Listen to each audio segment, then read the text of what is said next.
যার ফলে আজকে সাধারণ একটা টুকটুকে ধাক্কা দিয়েছে একজন স্টুডেন্টে। অন্যদিন একটা ট্রাক গাড়ি যদি একটা স্টুডেন্টকে ধাক্কা দেয়, কলেজ বন্ধ নেই।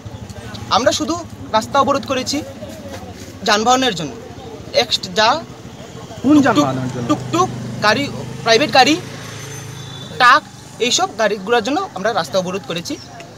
আমরা মূল দাবি ততদিন পর্যন্ত এই রাস্তা আমাদের কলেজ বাউন্ডারি সম্পূর্ণ হবে না এবং কলেজের গেট তৈরি করা হবে না, অতদিন পর্যন্ত এই রাস্তা অবরোধ থাকবে।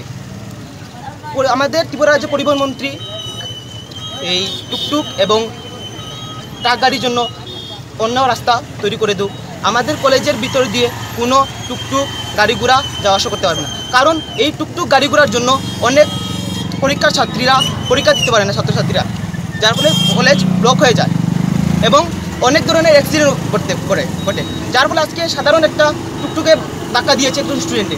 অন্যদিন একটা ট্রাক গাড়ি যদি একটা স্টুডেন্টকে ধাক্কা দেয়, তার মৃত্যু করতে পারে। তার জন্য আজকে আমরা এই রাস্তা অবরোধ করেছি। আমাদের মূল দাবি ততদিন পর্যন্ত আমাদের এই কলেজ বাউন্ডারি ফুলফিল না হয়, ততদিন পর্যন্ত আমাদের গেট তৈরি না হয়, ততদিন পর্যন্ত আমাদের এই রাস্তা অবরোধ থাকবে, মানে কলেজ খোলা থাকবে। তোমাদের যাতে কলেজের চত্বরের ভেতর দিয়ে কোনো গাড়ি ঘোড়া না যায়, সেটাই তোমাদের মূল দাবি। আমরা সেটাই মূল দাবি। আমরা আমাদের বাউন্ডারি হবে ততদিন পর্যন্ত আমরা কলেজ মানে